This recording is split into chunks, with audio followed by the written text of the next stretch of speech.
नमस्कार दोस्तों, this is Prabhudayal Vishwakarma. कैसे हैं आप सभी लोग? उम्मीद करता हूँ अच्छे होंगे। जो भी कल मैंने आप लोगों को पढ़ाया था उसे आप लोगों ने पढ़ा होगा, अच्छे से प्रैक्टिस की होगी। दोस्तों, इस वीडियो में मैं आप लोगों को बताऊंगा कि कैसे आप ट्रांसलेशन के थ्रू इंग्लिश सीख सकते हैं। दोस्तों, ट्रांसलेशन से आप लोग काफ़ी अच्छी इंग्लिश सीख सकते हैं। उसके बाद भी आपको ग्रामर पढ़ाया जाएगा, क्योंकि ट्रांसलेशन बनाना ग्रामर बनाने से ज़्यादा ईजी है। तो दोस्तों, ओवरऑल इस वीडियो में हम यही जानेंगे कि प्रेजेंट टेंस क्या है, पास्ट टेंस क्या है, फ्यूचर टेंस क्या है, इनके डिफिनीशंस, इनके रूल ऑफ ट्रांसलेशन और इनके जो भी अपना एग्जांपल्स है हम उसे पढ़ेंगे, प्रैक्टिस करेंगे और आप लोगों को पॉइंट टू पॉइंट बताया जाएगा। तो आइए शुरू करते हैं।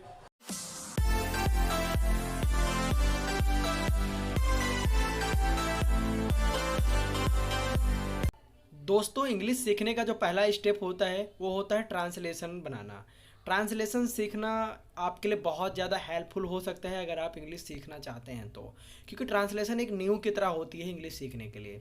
तो इस वीडियो में हम आपको बताएंगे कि टेंसेस क्या होते हैं, टेंसेस के डिफिनेशन पॉइंट टू पॉइंट बताएंगे, वन बाय वन बताएंगे, उसके एग्जाम्पल्स, डिफिनीशंस प्लस उन सभी बातों पर हम ध्यान देंगे जो आप लोगों के लिए हेल्पफुल हो सकती हैं। दोस्तों, ट्रांसलेशन बनाना कोई बड़ी बात नहीं है। ट्रांसलेशन बनाने के लिए आपको वर्ब, प्रशंस, इन सभी की पहचान हम धीरे धीरे करवा देंगे। इन पर भी एक सेपरेट वीडियो बनाएंगे हम। तो आप लोग साथ के साथ नोट्स भी बनाते रहिए, जिससे आपको काफ़ी हेल्प मिल सकता है। दोस्तों, ट्रांसलेशन करना यानी अनुवाद करना एक कला है, एक आर्ट है। एक भाषा के वाक्य का दूसरी भाषा में रूपांतरण करना ट्रांसलेशन या अनुवाद कहलाता है। टेंस, काल या समय, कोई भी कार्य जो हो चुका है, हो रहा है या फिर होने वाला है, उसे टेंस के अंतर्गत पढ़ते हैं। एक एग्जाम्पल के साथ समझाता हूँ। जैसे कोई काम अभी हो रहा है तो वह एक निश्चित अवधि में हो रहा है, या फिर जो काम हो चुका है वह काम भी एक निश्चित अवधि में, एक टाइम पीरियड में हुआ है, और जो आगे होगा वो काम भी एक निश्चित अवधि में ही होगा। तो इसको पढ़ने के लिए हम टेंसेस का उपयोग इसीलिए करते हैं, ट्रांसलेशन करने के लिए, ताकि हमें पता चल सके। तो दोस्तों, टेंस के तीन पार्ट होते हैं। जैसे कि आप देख ही रहे हैं, हमने बोर्ड पे लिख रखा है। टेंस के तीन पार्ट होते हैं। पहला है प्रेजेंट टेंस, दूसरा है पास्ट और फिर फ्यूचर, वर्तमान काल, भूतकाल और भविष्य काल। तो दोस्तों, आइए इनके एग्जांपल्स देखते हैं वन बाय वन। अब प्रेजेंट टेंस में क्या होता है? प्रेजेंट टेंस में आपके जो काम हो रहे हैं या जस्ट होकर ख़त्म हुए हैं, उनको प्रेजेंट टेंस के अंतर्गत देखा जाता है। जैसे वह काम करता है, वह कर रहा है, या उसने अभी अभी अपना काम ख़त्म किया है। तो ये हो गया प्रेजेंट टेंस का। अब पास्ट टेंस के एग्जांपल देखते हैं। जैसे उसने काम किया था, या वह काम कर चुका था, या वह काम कर रहा था। तो ये सब पास्ट टेंस के एग्जांपल्स हैं। और फ्यूचर टेंस के एग्जांपल्स बिल्कुल सेम होंगे, बस उसमें वाक्य के अंत में गागी आ जाएगा। जैसे कि उसने काम किया होगा, वह काम कर रहा होगा।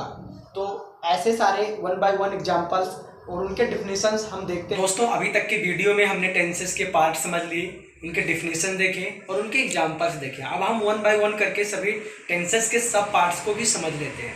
सब पार्ट्स में देखिए, प्रेजेंट टेंस के सब पार्ट्स में 4 टेंसेस और आते हैं। जैसे present indefinite tense, present continuous tense, present perfect tense, present perfect continuous tense. इनको मैंने शॉर्ट में लिखा है, क्योंकि यहाँ पर बोर्ड में थोड़ी बहुत छोटी है, जगह नहीं है। इनको आप समझ लेना, कोई ज़्यादा इशू नहीं आने वाली है।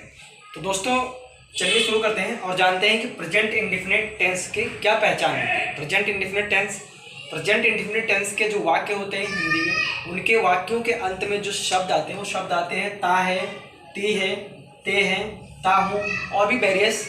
तो इतने सारे जो होते हैं ये उनके अंत में आते हैं। जैसे वह स्कूल जाता है, वह काम करता है, वह खाना बनाती है, मैं बाजार जाता हूँ। तो इन सभी के वाक्यों के अंत में क्या आ रहा है? ता है। सभी में ता है, कॉमन है, सिमिलरिटी है इन सभी वाक्यों में। तो इनको हम इस कैटेगरी में रखते हैं, प्रेजेंट इंडेफिनिट टेंस की कैटेगरी में रखते हैं। अब second is present continuous tense. Present continuous tense में क्या होता है? प्रेजेंट कंटीन्यूअस टेंस में रहा हूँ, रही है, या रहा हूँ, रहे हैं, कोई कुछ काम कर रहा है तो उसके वाक्यों के अंत में रहा है, यानी जो अभी करंट चल रहा है, कॉन्टिन्यूअस, जो चीज़ें लगातार चल रही हैं, उसको हम प्रेजेंट कंटीन्यूअस टेंस के अंडर हेडर में रखते हैं। जैसे कि वह काम कर रहा है, मैं खाना खा रहा हूँ, सीता बाजार जा रही है। तो इन सभी वाक्यों के अंत में क्या आ रहा है, रहा है, रही हूँ, यानी ये वाक्य है ना कॉमन है, सिमिलैरिटी है इन सभी शब्दों में, तो इनको प्रेजेंट कंटिन्यूअस टेंस के अंतर्गत रखते हैं। भूलना बिल्कुल भी नहीं है, नोट्स साथ ही साथ बनाते रहेंगे तो बहुत ज़्यादा बेटर होगा। अब third is present perfect continuous, sorry present perfect tense. Present perfect tense में क्या है, प्रेजेंट परफेक्ट टेंस के जो डिफिनीशन है वो ये है कि इसके काम खत्म हुए हैं अभी के अभी, जस्ट, यानी वह काम कर चुका है, तो इसमें ये दिखाया जा रहा है कि उसने अभी अभी अपना काम समाप्त किया है। इसके जो वाक्यों के अंत में आता है वो आता है चुका है, चुकी है, किया है, खाया है, पिया है, आया है, गया है, यानी कि इसके वाक्यों में ऐसे ही, वाक्यों के अंत में ऐसे ही शब्द आते हैं। अब देखते हैं प्रेजेंट परफेक्ट कंटिन्यूअस टेंस। इसके अंत में भी आता है रहा है, रही हूँ, रहे हैं, यानी जो वाक्य प्रेजेंट कंटिन्यूअस टेंस के अंत में आते हैं शब्द, वही शब्द यहाँ भी आते हैं, लेकिन इसमें एक डिफरेंस होता है। वो डिफरेंस है इसमें निश्चित और अनिश्चित समय का प्रयोग दिया रहता है, यानी कि काम कब से हो रहा है, काम कितने समय से हो रहा है, कितने महीनों से हो रहा है, कितने दिनों से हो रहा है, उन सभी चीज़ों की एक अवधि तय की गई है, निश्चित या अनिश्चित। तो इसमें सिंस और फॉर का यूज किया जाता है, सिंस और फॉर का यूज किया जाता है। तो दोस्तों वीडियो ज़्यादा लंबी होने की वजह से इसमें मैं ज़्यादा कुछ तो नहीं बता सकता, लेकिन इसका दूसरा पार्ट मैं फिर अपलोड करूँगा जिसमें मैं आपको ट्रांसलेशन के रूल और हेल्पिंग वर्ब, वर्ब्स और पर्सन्स के बारे में बताऊँगा। तो दोस्तों आप इन सभी चीज़ों को जो अभी मैंने आपको बताया है इन्हें अच्छे से प्रैक्टिस कीजिए।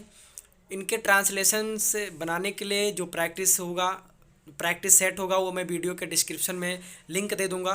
वो दरअसल हमारे वेबसाइट का लिंक है, उस वेबसाइट पे जाकर आप वहाँ से प्रैक्टिस कर सकते हैं।